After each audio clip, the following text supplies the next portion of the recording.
จะได้บุญจากการบูชาคุณพระศรีรัตนตรัยคุณพระพุทธเจ้าคุณพระธรรมคุณพระสงฆ์กันวัดซึ่งจะพาท่านไป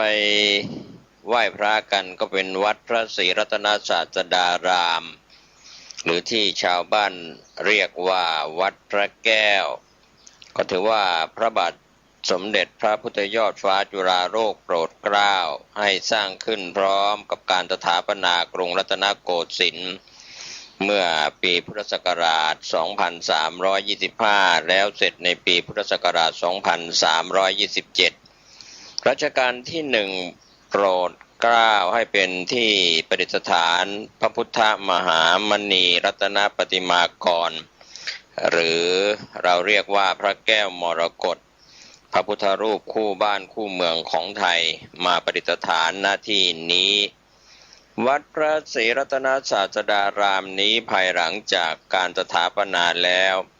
ก็ได้รับการปฏิสังขรณ์สืบต่อมาทุกรัชกาลจนถึงรัชกาลปัจจุบันในเขตพระบรมมหาราชวังตามแบบวัดพระศรีสันเพชรสมัยอยุธยาวัดนี้ก็อยู่ในเขตพระราชฐานชั้นนอกทางทิศตะวันออกมีพระระเบียงล้อมรอบเป็นบริเวณ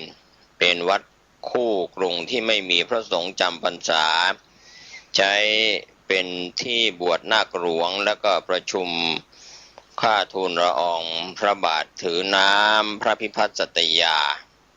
ในพระราชฐานเคยมีมาตั้งแต่สมัยโบราณครั้งเมื่อกรุงสุโขทัยเป็นราชธานีก็มีวัดมหาธาตุอยู่ในบริเวณพระราชวังครั้งกรุงศรีอยุธยาเป็นราชธานีก็มีวัดพระศรีสันเพชรอยู่ในบริเวณพระราชวัง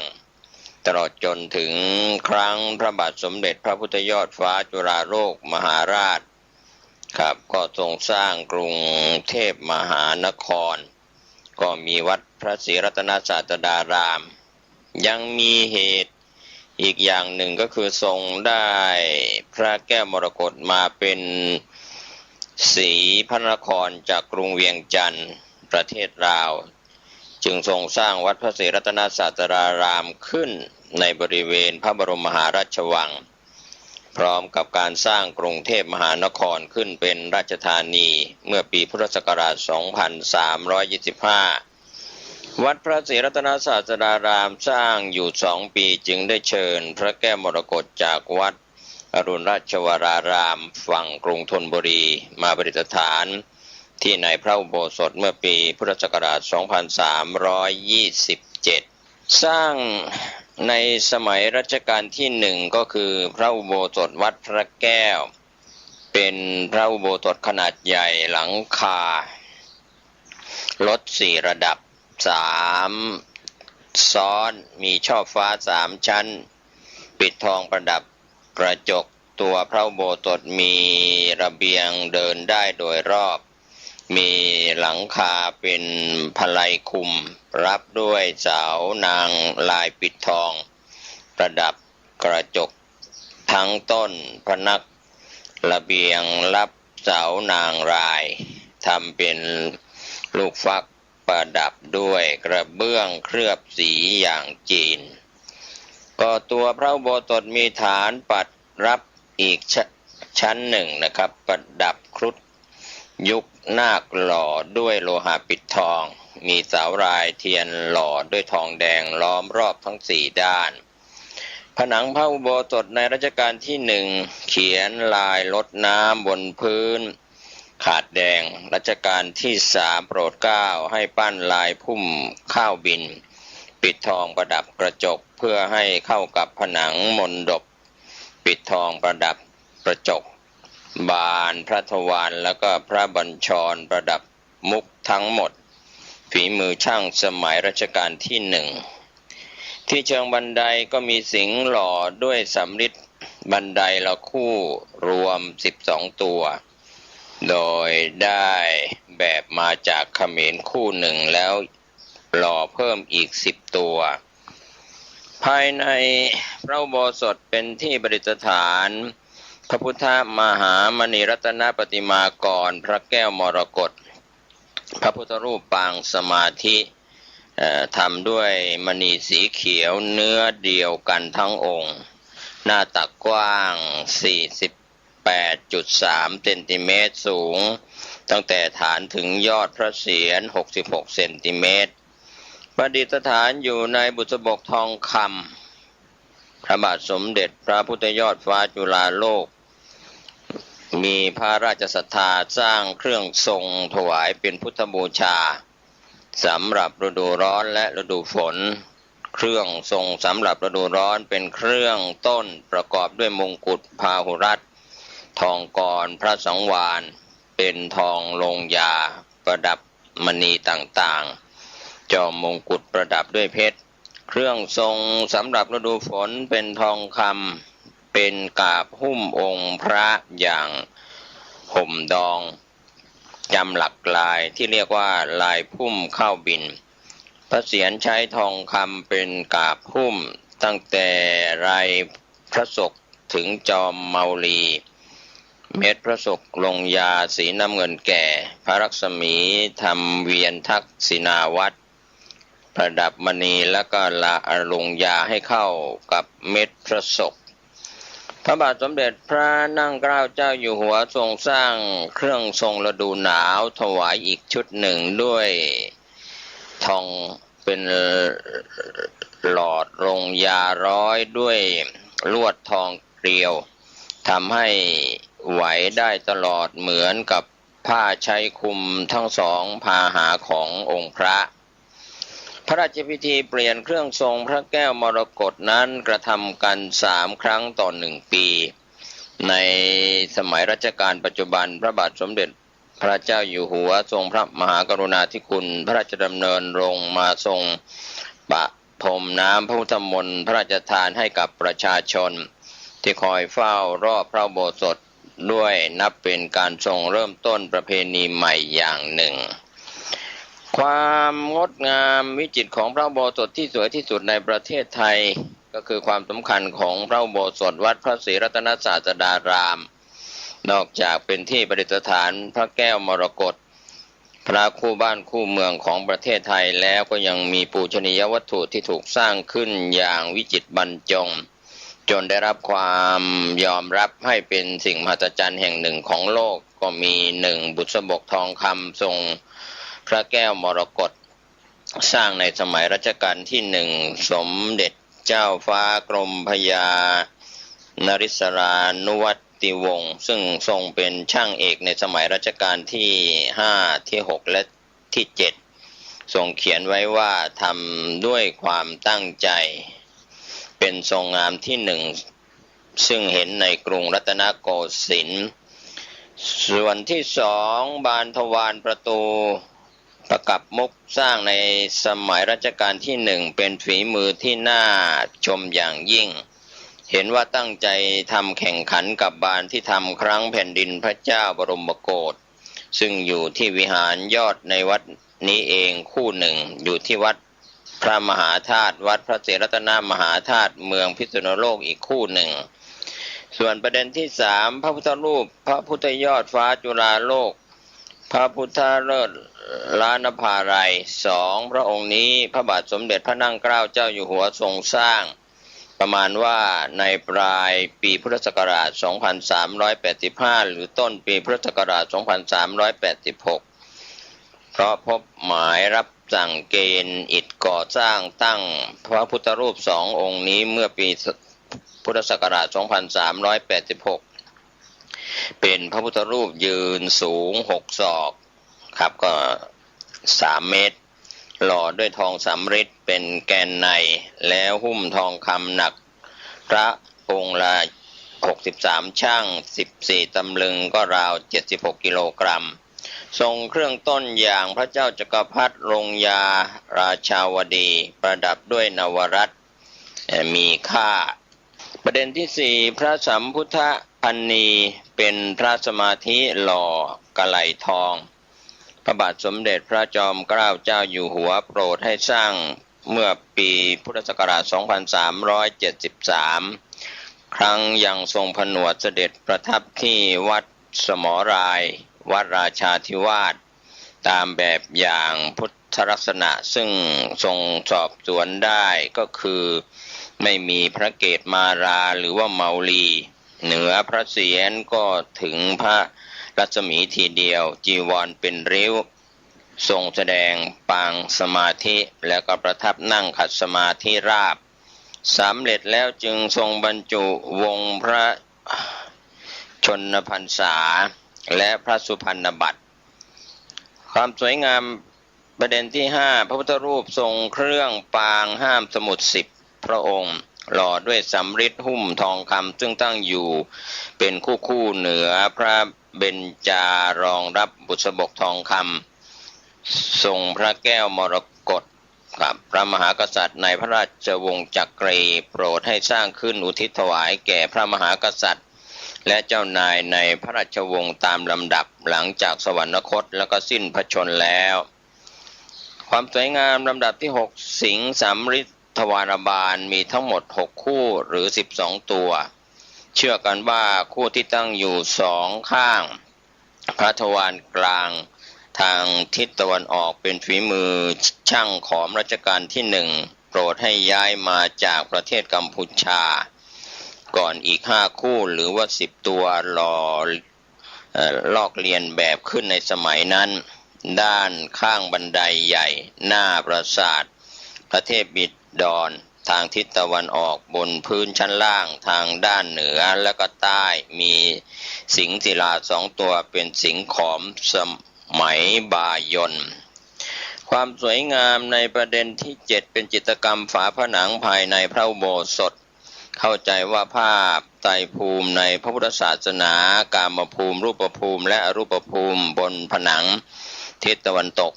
หลังพระแก้วมรกตและก็ภาพปางมารวิชัยบนผนังด้านหน้าทางทิศตะวันออกนั้นคงเขียนมาแล้วตั้งแต่สมัยรัชกาลที่1ต่อมาในสมัยรัชกาลที่3โปรดให้เขียนภาพบนฝาผนังด้านข้างใหม่ทางด้านบนเหนือหน้าต่างทั้งทิศเหนือและก็ทิศใต้เขียนภาพประถมสมโพธิระหว่างหน้าต่างก็เขียนภาพชาดกต่างๆก็คือประวัติชาดกก่อนๆของพระพุทธเจ้าตอนล่างติดกับพื้นทางด้านเหนือก็เขียนภาพกระบวนพยุหยาตราทางสถนมากทางด้านใต้เขียนภาพกระบวนพยุหยาตราทางชนมากครับภาพต่างๆเหล่านี้ยังคงอยู่จนกระทั่งถึงปัจจุบันนี้นอกจากพระอุโบสถประดิษฐานพระแก้วมรกตแล้วรัชกาลที่1ยังโปรดให้สร้างศาลารายรอบพระอุโบสถอีก12หลังด้านเหนือของพระอุโบสถทรงสร้างพระเจดีย์ทอง2องค์อุทิศถวายแด่สมเด็จพระปฐมบรมราชชนกพระบิดาและก็พระมารดานอกจากนี้ยังมีหอระฆังอีกหลังหนึ่งทางทิศใต้ของพระอุโบสถแขวนระฆังซึ่งโปรดให้ย้ายมาแต่วัดสะเกษเพราะเหตุว่ามีเสียงไพเราะมาก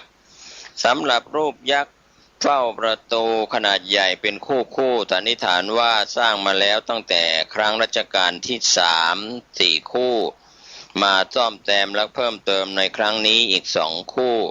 รวมทั้งหมดเป็นยักษ์เฝ้าประตู12 ตนก็รวมทั้งโปรดให้หล่อรูปครุฑยุคนาคสำริดปิดทอง112ตัวรายรอบฐานพระอุโบสถทั้ง4ด้านแล้วก็โปรดให้หล่อรูปฤาษีสำริดนั่งชันเข่าถือกันว่าเป็นอาจารย์ของแพทย์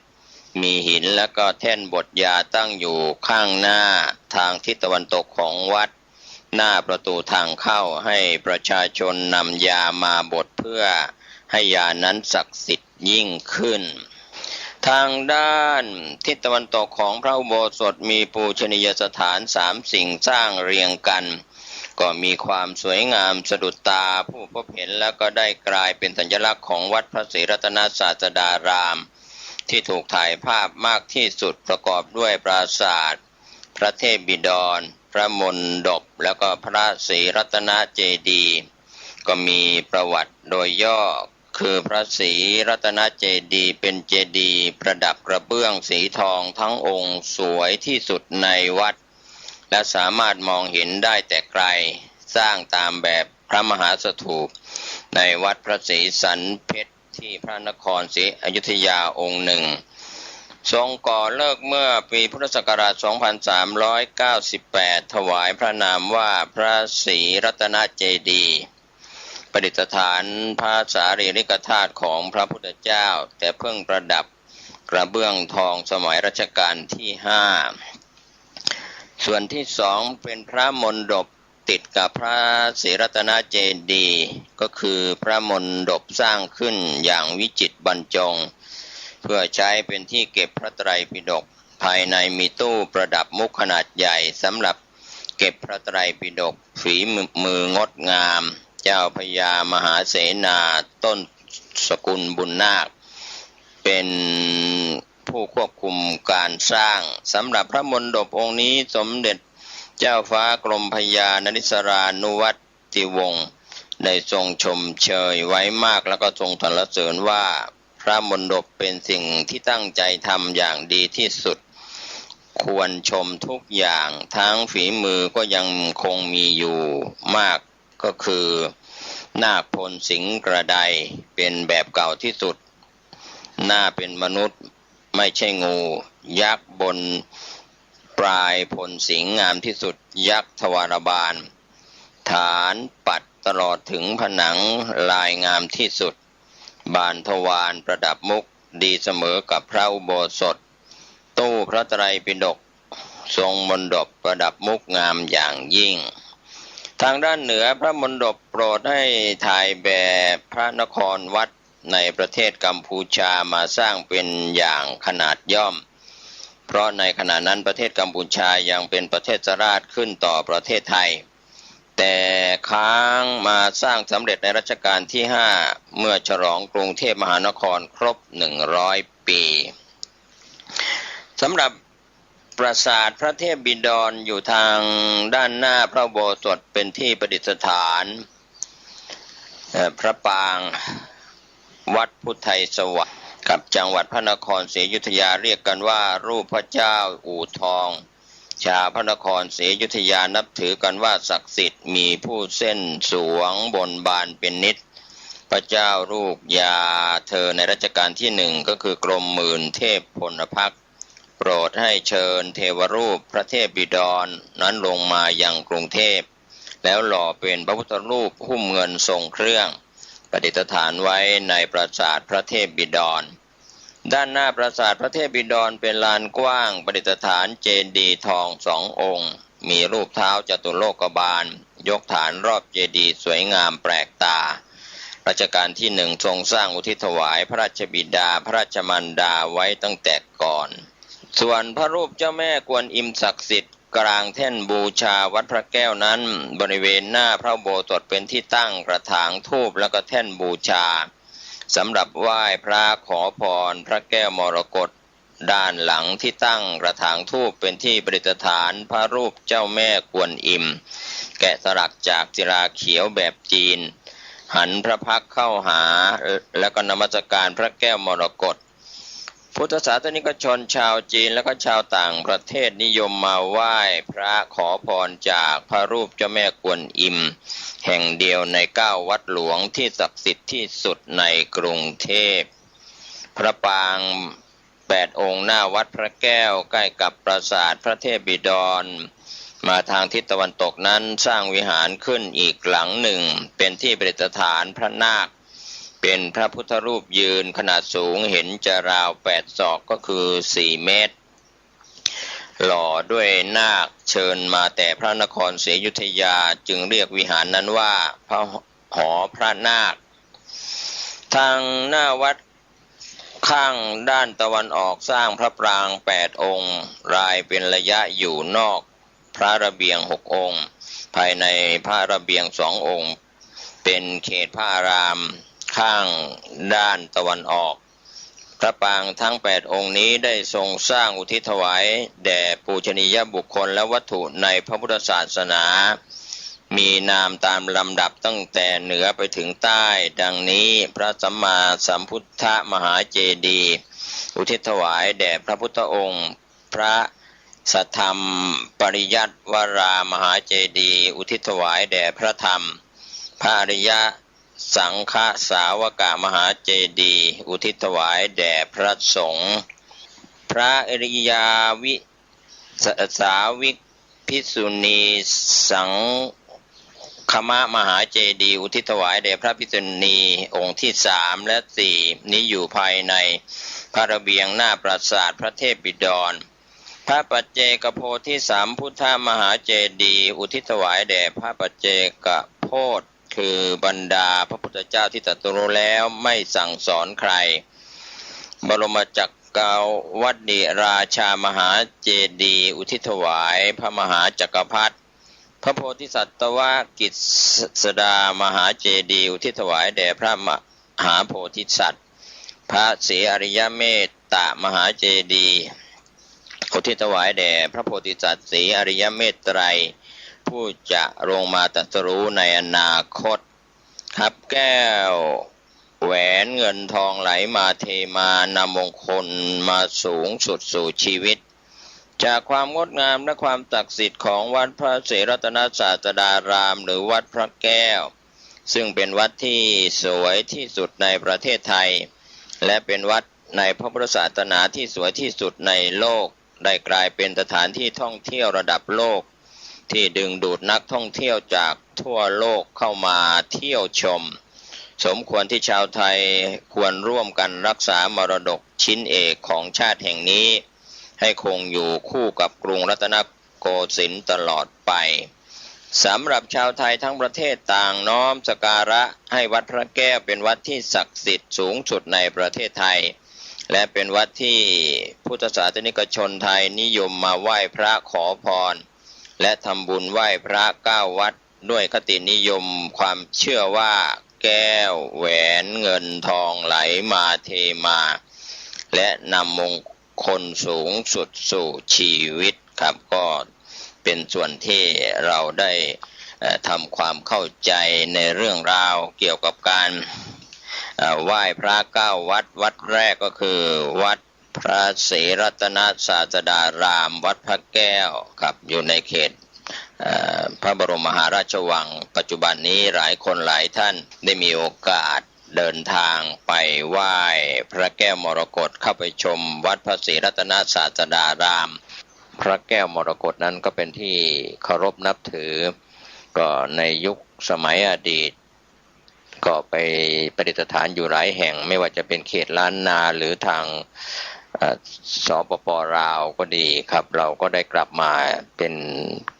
พระคู่บ้านคู่เมืองของประเทศไทยตั้งแต่สมัย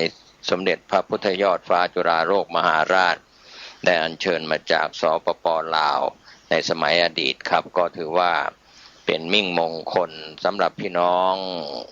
คนไทยและชาวต่างชาติที่เดินทางมาครับบุรพกษัตริย์แห่งกรุงรัตนโกสินทร์ก็ได้รักษาพระแก้วมรกตโดยสร้างวัดพระศรีรัตนศาสดารามแห่งนี้ประดิษฐานพระแก้วมรกตไว้ในบ้านเมืองของเราในประเทศไทยก็เป็นมิ่งขวัญเป็นสิ่งที่เป็นมงคลที่ดีงามก็นำท่านผู้ฟังได้มาไหว้พระไปไหว้พระที่วัดพระศรีรัตนศาสดารามก็คือพระแก้วมรกตก็คงจะเป็นส่วนหนึ่งของการเติมสีสันพาท่านไหว้พระ9 วัดวันนี้เป็นวัดแรกครับก็คงจะได้นำพาท่านไปไหว้พระในวัดแห่งที่2ที่3ที่4จนถึงแห่งที่9ซึ่งก็มีประวัติความเป็นมาที่น่าศึกษาวันนี้เวลาของรายการธรรมานี้หมดลงก็ขอเชิญชวนท่านทั้งหลายได้ติดตามการไหว้พระในวัดอื่นๆต่อไปขอทุกคนทุกท่านได้ประสบความสุขความเจริญจากการไหว้พระตามวัดวารามต่างๆพระอารามหลวงแล้วก็วัดราชต่างๆทั่วราชอาณาจักรทั้งภายในประเทศแล้วก็ต่างประเทศมีความสุขโดยทั่วหน้ากันสวัสดีครับชาติหลายสิ่งหลายอย่างหลายประการเป็นประจำทุกวันในเวลาเดียวกันนี้และก็ทางสถานีวิทยุแห่งนี้ รายการนี้เป็นรายการ